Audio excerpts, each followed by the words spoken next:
با سلام و درود به همه شما در هر کجای دنیا که هستید. افشین هستم با 112مین اپوزیت. این برنامه به صورت هفتگی و با هدف اصلی اطلاع رسانی تهیه میشه. بدون مقدمه یک راست میریم به سراغ اهم مهمترین خبرهای این هفته. هیچکی نمیتونه مثل ما خبرهای مهم به شما بده. در هفته گذشته رئیس جمهور منتخب بعد از مدت‌ها یک سخنرانی جنجالی ایراد کرد که در این برنامه ابتدا به جنجالی ترین بخش‌های آن میپردازیم و سپس به جنجال درست شده از این سخنان میپردازیم، یعنی واکنش رئیس قوه قضا. در جریان این واکنش رئیس قوه قضا ادعایی کرد که اون ادعا در ادامه برنامه راستی آزمایی می شود. روز یکشنبه 17 آبان ماه که روز خیلی مهمی هست، آقای روحانی به نمایشگاه مطبوعات رفتند و آنجا یک سخنرانی ایراد کردند. ما همونطور که نیازمند به نهاد رسانه هستیم، نیازمند به نظام مطبوعات هم هستیم. نظام مطبوعات شفاف، روشن، با قوانین روشن، مقررات روشن. این هم از خصوصیت اخلاقی نظام مقدسه که هیچ وقت هیچ چیزی مستقیم و شفاف بیان نمیشه و همیشه یه دوری میزنن. وقتی میگن ما نیاز داریم، منظورشون اینه که ما الان نداریم و بعد داشته باشیم. خب اگر داشتیم، یعنی اگر قانون شفاف باشه چی میشه؟ اگر قانون روشن باشه، هر روز جمعی با به دست آوردن یک کلمه و یک جمله نمیتوانند با آزادی مطبوعات بازی کنند. قانون شفاف، مقررات شفاف. دقیقاً. البته این وضع 35 سال گذشته کشورها و اصلا موضوع تازه‌ای نیست و همین آقای روحانی که الان دارن این سخنرانی میفرمایند خودشون در تمام این 35 سال مسئول بودند و از این موضوع خبر داشتن. اما حالا باید دید چرا الان این موضوع آقای روحانی رو رنجونده. یک رسانه اگر بر فرض تخلف کرده و نهاد رسانه گفته که او متخلف است، نه یک نهاد دیگر، واقعا این نهاد دیگر دیگه هیچ تپه‌ای در کشور باقی نذاشته. یعنی هیچ جایی نمونده که توش دخالت نکرده باشه. همیشه هم طلبکاره. هر مأمور امنیتی که نمیتونه معیار برای مطبوعات باشه، معیار برای نشریات باشه. خب حالا که هست، 36 ساله که هست. افتخار قانون اساسی ما اینه که میگه همه افراد، حتی رهبری معظم نظام، در برابر قانون یکسانند. این افتخار قانون اساسی ماست. باشه، این افتخار قانون اساسی شما هیچ اثری از آثارش وجود نداره در کشور. یعنی رهبری معظم، همین که حتما باید بعد از رهبری کلمه معظم به کار بره، نشان از میزان کوچکی ایشان داره. به هر حال رهبری معظم هیچ وقت در برابر اعمالش پاسخگو نیست به ملت. اگر بود تا الان باید 10 باره شغلش ازش میگرفتن با این بلاهایی که سر کشور آورده. کنار میز محاکمه قاضی، امام مسلمین و امیر المؤمنین با یک ذمی برابر هستند و کنار هم می نشینند. این افتخار قضای اسلامه که همه در برابر قانون مساوی هستند. عجب. این افتخار قضای اسلام رو که ما تا حالا ندیدیم در کشور. یعنی امام مسلمین که هیچی، رفیق رفقای امام مسلمین هم اصلا هیچ وقت به دادگاه نمیان که بخوان کنار بقیه مردم برابر بشینن. یکیشون برادر همین قاضی القضات کشور که پرونده زمینخواریش کلا گم شده و هیچ وقت حالا یک دادگاه هم براش برگزار نشده. الان چندین ساله. تنها افتخاری که ما از این قضای اسلام تا الان دیدیم صدور حکم اعدام برای بچهای زیر 18 سال، صدور حکم سنگسار، قطع دست و از اینجور چیزا بوده. این البته احکام رسمی هن که اجرا میشن. یه سری احکام هم هستن که غیر رسمی هن و اجرا میشن، مثل تجاوز به دختر کافر قبل از اعدام. از افتخارات قضای اسلام که بگذریم، من فکر میکنم منظور آقای روحانی از مأموران امنیتی که معیار مطبوعات شدن و خودشون شدن مجری قانون یه مأمور امنیتی خاص باشه مشخصاً. مگر قابل تحمل است که در یک کشوری برخی از رسانه‌ها برای همیشه از تنبیه و توقیف و تعطیل و تهدید برای همیشه مصون باشند؟ یعنی این تنبیه و توقیف و تعطیل و تنبیه برای بقیه رسانه ها هست در نظام مقدس. حالا اون کدوم رسانه است که از تنبیه و توقیف و تعطیل و تهدید مصون بوده؟ یه خورده بیشتر لطفاً توضیح بدین. و یک حاشیه امنیتی دائمی برای اونها مقرر شده باشد که نه تنها هرچه میخواهند بگویند، بلکه گاهی هم به عنوان پلیس مخفی عمل کنند. آهان، این رسانه رو میفرمایید. والا تحملش برام هم خیلی سخت بوده، ولی این رسانه منعکس کننده مستقیم نظرات آقای بزرگه. حتی بعضیا میگن ایشون یه شب در میون میرن خونه آقای بزرگ با هم شام میزنن و آقای بزرگ کلی از نظرات ایشون، نظرات تخصصی مطبوعاتیشونا، بهره مند میشن. شما از برخی از نشریات میفهمید فردا کی دستگیر میشه، فردا کجا تعطیل میشه، آبروی چه کسانی باید رفته بشه. نگفتم این نشریه یه شب در میون میره خونه آقای بزرگ. اینجوریه که حتی رئیس جمهور نظام مقدس هم غافلگیر میشه و دیگه نمیتونه تحمل کنه. ما نشریه داریم، رسانه داریم برای آگاهی مردم. از اول انقلاب شکوهمند تا حالا همیشه تمامی مطبوعات و نشریات و حتی روزنامه دیواری تو مدرسه ها به طور کامل در خدمت نظام مقدس بودن. یعنی اگر یک آگاهی به ضرر نظام مقدس بود یا نظام مقدس خوشش نمیومد از اون، یا داده نشده یا به صورت نادرست آگاهی رسانی شده و همیشه کسانی که مسئول اجرای این امر بودند انقلابی معرفی شدند. انقلابی بودن یعنی دروغ نگفتن. اونی که من میفهمم اینه. انقلابی بودن یعنی به دیگران تهمت نزدن. اصلا من هیچی نمیگم دیگه یعنی چی انقلابی بودن؟ انقلابی بودن یعنی چهره بزرگان این نظام که در انقلاب و دفاع مقدس و سازندگی کشور تلاش کردند حفظ کردن. چهره کدوم بزرگ نظام که در انقلاب و دفاع مقدس و سازندگی کشور تلاش کرده حفظ نشده؟ آهان، ایشون. این روزا هر کس خودشو بخواد به آقای بزرگ نزدیکتر نشون بده بعد یه جورایی به چهره ایشون چیز کنه، یعنی همون حفظ نکنه. برعکس البته اون در آب قضیه فرق میکنه. هر کس به چهره ایشون ابراز ارادت کنه از یک مزایای خاصی برخوردار میشه. بگذریم از این حرفا. حالا چی شده که شما الان یاد این درد کهنه افتادی؟ از پایگاه یک بخش از حکومت حمله کنیم به بخش دیگری از حکومت. این شد انقلاب؟ این شد انقلابیگری؟ یعنی همه حمله های رسانه‌ای که به این پایگاه میشه از اون پایگاه میشه و هر کس بیشتر حمله کنه انقلابی تره؟ تمام مطبوعات و رسانه ها در برابر قانون باید یکسان باشند. باید یکسان باشن یعنی الان یکسان نیستند. اگر بود ما کشور انقلابی هستیم، انقلاب اسلامی، و اگر نبود یعنی بر علیه یک انقلاب اخلاقی و اسلامی ما داریم حرکت میکنیم، یعنی ضد انقلابی. جالب شد. دستگاه قضایی ما باید مأمن جامعه باشد. هر چیزی اشکال داشته باشه اگر نمک سالم باشه میشه جلوش رو گرفت، اما اگر یه وقتی نمک فاسد بشه خیلی کار سخت میشه. وای به روزی که بگندد نمک، یعنی دستگاه قضایی گندشو در آورده دیگه.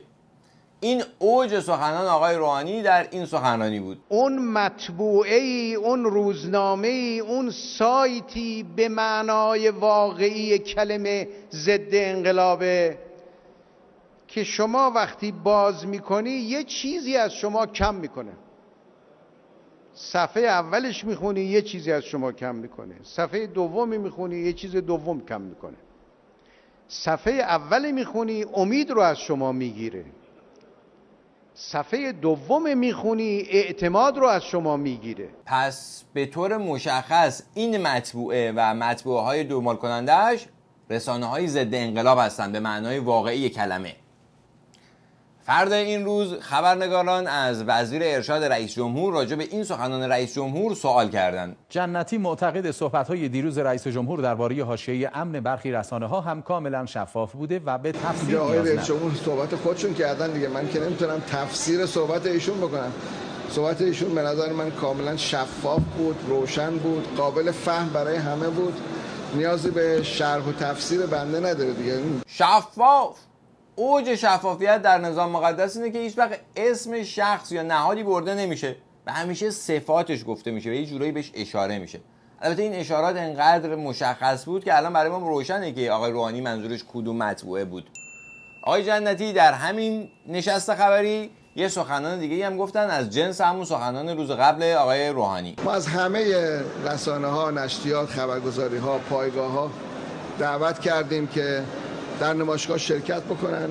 حالا اگر بعضی علاقه‌مند نبودن که شرکت کنن، به هر دلیلی علاقه‌مند نبودن، هیچ سلمه‌ای به اسلام وارد نمیشه. بله، هیچ سلمه‌ای به اسلام وارد نمیشه. حالا من نمیدونم دقیقاً سلمه یعنی چی. فقط میدونم تعاریف جدیدی از اسلام و انقلاب در راهه. اما در همین روز که وزیر ارشاد داشت میگفت هیچ سلمه‌ای به اسلام وارد نمیشه، رئیس قضای اسلامی در یک نقطه دیگه از همین شهر نظرات دیگری داشتند. رئیس قوه قضاییه همچنین گفت نمیخواهیم پاسخ سخنان دیروز در نمایشگاه مطبوعات را بدهیم چون مصلحت کشور اختلاف افکنی نیست، اما چرا برخی با تهمت، توهین و افترا قوه قضاییه را مورد حمله و اهانت قرار میدهند؟ چرا به گونه‌ای القا میکنند انگار یک یا چند روزنامه بر قوه قضاییه سیطره دارند؟ سیطره که چه عرض کنم، یه دونه از خبرگزاری‌های بزرگ کشور کلاً متعلق به همین قوه ایشونه، خبرگزاری فالس، یعنی ببخشید فارس. اون یه دونه روزنامه‌ای هم که رئیس جمهور خیلی از دستش شاکی بود، مدیر مسئولش و رئیس اصلیش مشاور مطبوعاتی آقای بزرگه، برای همین هر کاری دلش بخواد میتونه بکنه، هیچ کس هم کاری به کارش نداره.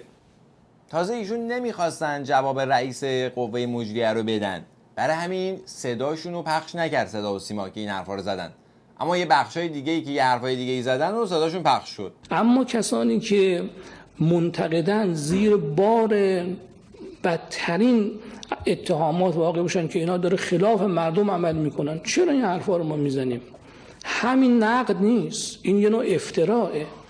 کی گفته اینا خلاف مردم عمل میکنن؟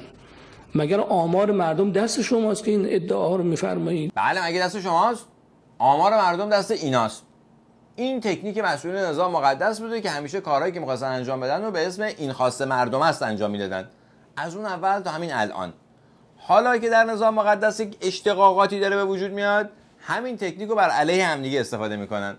خیلی جالبه. قاضی القضات در همین نشست راجع به رسانه‌های اونا و برخورد امنیتی هم یه توضیحاتی دادن.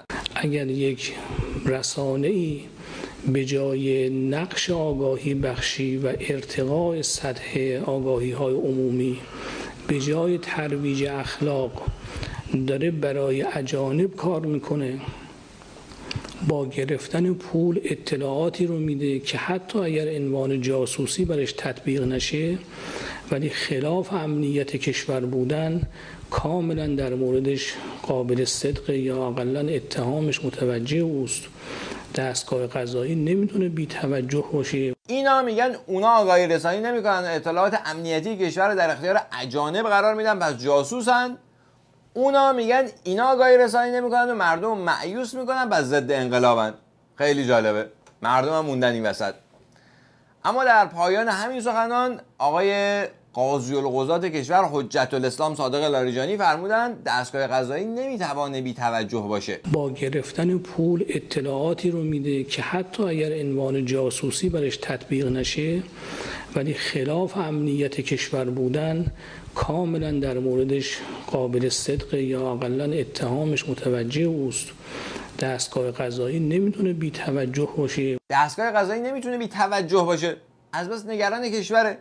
بر مبنای همین ادعا سری به اخبار همین هفته کشور میزنیم تا با میزان توجه قوه قضاییه آشنا بشیم. تهرانفر از رشد قارچگونه تعاونی‌های اعتباری عمومی هم گفت و برای اثبات ادعاش روند راه‌اندازی تعاونی در مشهد رو مثال آورد. یه دونه کامیونی تابلو همه چی هم مثلا کارگرون همه چیزش آماده بوده، میرفتن توی معاملات املاک مثلا تو شهر مشهد با هر کدوم که توافق میکردن یه دونه مغازه‌ای رو اونجا می‌خریدن یا اجاره می‌کردن، همون لحظه اونا میرفتن پایین تابلو رو می‌زدن و کارمندان میشستن از مردم شروع می‌کردن به پول گرفتن. آقای تهرانفر معاون رئیس بانک مرکزی کشور هستند و اون تعاونی هم که ازش صحبت میکنن از اونجایی که با معاملات املاکی ها سر کار داشته و در مشهد بوده همون پدیده شاندیز بوده که الان یه 4-5 ماهی صحبت کردن راجبش اکیداً ممنوعه. به هر حال طبق شهادت معاون رئیس بانک مرکزی کشور یک تعاونی که اسمش پدیده شاندیزه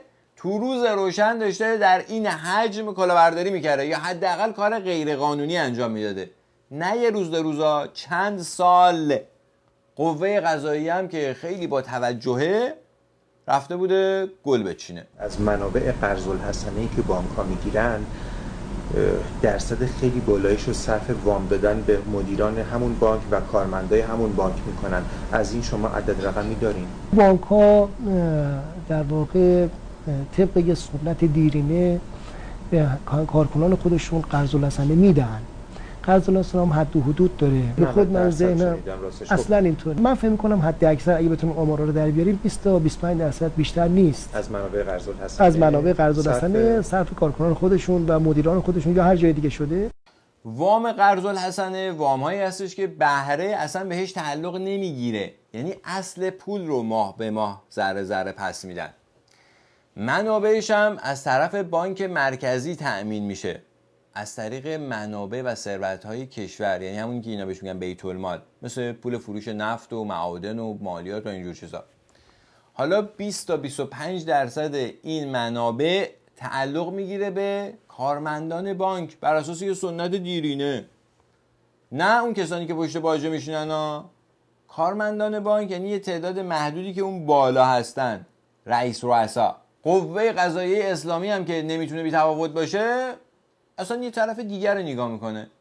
مورد بعدی، گفته میشه فدراسیون جهانی اسکی تو 8 ماه اخیر 1 میلیون فرانک سوئیس، حدود 3.5 میلیارد تومان به فدراسیون اسکی ایران کمک کرده، اما هیچ سندی بابت دریافت و چگونگی هزینه کرده این رقم در فدراسیونمون وجود نداره. خبر بازرسی کل کشور مستقر در فدراسیون در آورده و مسلسلوار هم این اعلام خواهد کرد.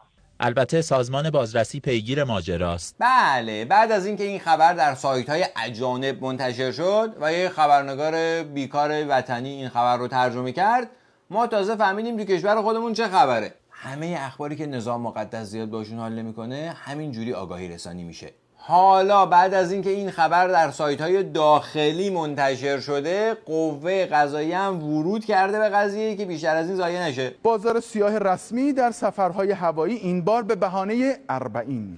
با نزدیک شدن به ایام 40 حسینی، شرکت‌های هواپیمایی از امروز اقدام به فروش بلیط برای 5 تا 18 آذر ماه کردند. بلیطی که باید با قیمت مصوب و یکسان برای همه شرکت‌ها با هر نوع هواپیمایی فروخته شود، اما طبق معمول فروخته نمی‌شود. برای همین داره ازش گزارش تلویزیونی تهیه میشه. جالبی این خبر اینه که یه عده‌ای به دلیل اعتقادات مقدس میخوان یه عمل مقدس انجام بدن. شرکت هواپیمایی هم که بقالی سرگوشه نیستن، یه تعداد معدودی دارن و کاملا مشخصه که مال کی یا کیا هستن. تازه از بین اون تعداد معدود فقط 2-3 شرکت هستن که به عراق پرواز میکنن. امسال هم گفته میشه فروش بلیط عتبات عالیات صرفاً از طریق سیستمی باشه و پرواز چارتری نداشته باشیم، نکته‌ای که پارسال هم بر آن تاکید شده بود. بلیط نجف ایام 40 میخواستن. چارتر دست ما نیست. بلیت نجف اربعین نداریم متاسفانه. از امروز صبح اعلام کردن که باز میشه. اینا رسما اعلام کردن که رسما اعلام کردن ولی هنوز سیستم باز نشده. یعنی گفتن که گفتن ما میذاریم پرواز چارتری، چون معنویات در پرواز چارتری نهفته است، حتی برای اربعین. برادران ولایت مدار از هیچ معنویاتی گذشت نمی‌کنن. خود ما که 950 میفروشیم میخرن و به مسافران متاسفانه بالاتر از قیمت مصوب میفروشن. دستگاه‌های نظارتی قطعاً بایستی با این سایت‌هایی که تخلف میکنن و بدون داشتن مجوز عرضه بلیط انجام میدن و حتی با قیمت بالاتر از قیمت تعیین شده عرضه میکنن قطعاً آهان، یعنی یه سری سایتن که دارن این کارهای غیر قانونی رو انجام میدن. ما هم که نهاد مسئول هستیم نمیتونیم جلوشونو بگیریم. قوه قضای اسلامی مونم که نمیتونه بی توجه باشه نیست اصلا. یعنی در اینجور موارد موجود نیست. کشور کلی کار داره آقا جان. به قول آقای روحانی همین اخیراً در فرانسه، این اصلا مسئله‌ای نیستن، مهم نیستش که. ورود به مناطق ورود ممنوع. اینجا ارتفاعات منطقه حفاظت شده ورجین در اطراف لواسون و موضوعی که با عنوان امامزاده خبرساز شده. هیچ چیزی اونجا واقعیت من فکر نکنم داشته باشه، چون نه قبریه نه جایگاهیه. قبری نیستش، نه قبر نیست. نه. معاون حفاظت سازمان جنگل‌ها و مراتع کشور میگه زمینخوارا برای ورود به منابع طبیعی و مناطق حفاظت شده دست روی اعتقادات مردم گذاشتن و از راه امامزاده وارد شدن. در ساعت غیر اداری و بعضا هم شبانه اقدام به احداث جاده دسترسی کردن به یک نقطه‌ای که فرضشون این است اونجا امامزاده بود. بله، در ارتفاعات لواسان یعنی 30 کیلومتری شمال شهر تهران که قیمت زمین متری حداقل 2 میلیون تومانه، یک امامزاده در دست احداثه که منابع طبیعی و اهالی محل میگن اینجا امامزاده‌ای نبوده.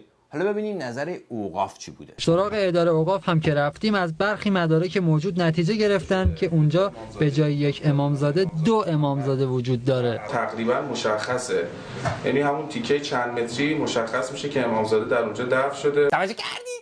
در همون تیکه چند متری کاملا مشخصه که اونجا امامزاده دفن شده. ایشون کارشناس امامزاده این منطقه هستن بر اساس اون دفترچه خطیه.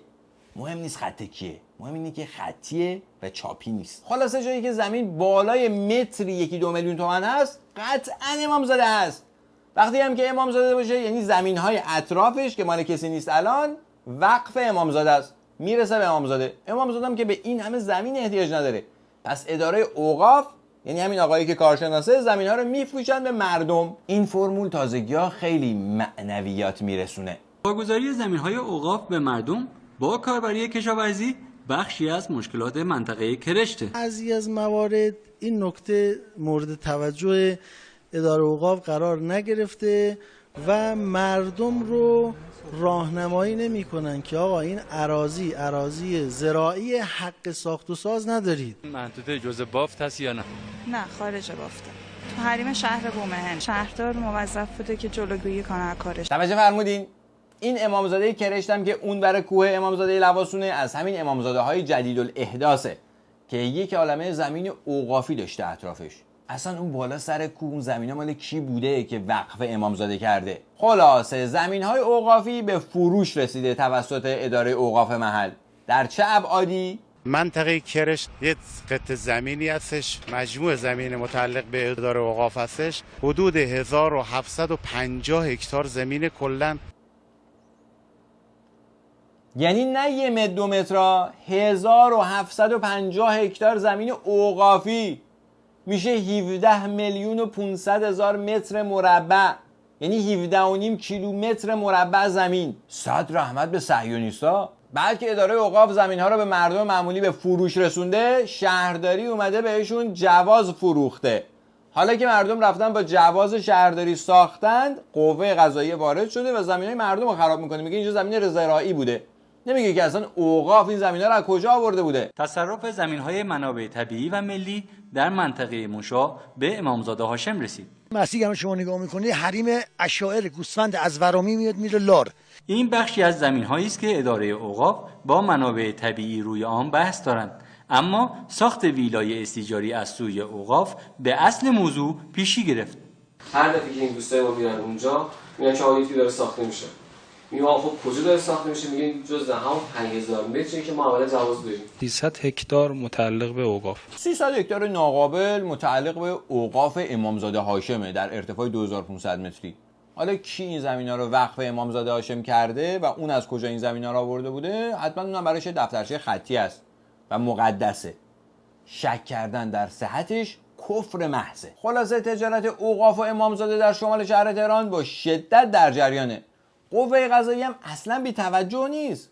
با توجه خاصی معنویات رو با اوقاف تقسیم میکنه و برای همین یک طرفه و یک تنه طرف اوقاف رو میگیره. از قول پیغمبر نقل شده است رحمت خدا بر اون کسی که کاری رو که انجام میدهد محکم انجام بده. اما این رفتار کلاه شرعی ساختن و قلب واقعیت مخصوص جناح راست نیست. در جناح چپ اصلاح طلب هم به نوع دیگری همین رفتار رو میشه مشاهده کرد. احمد توکلی در نامه‌ای تحت عنوان گزارش به مردم به گوشه‌های ناگفته‌ای از برجام اشاره کرده.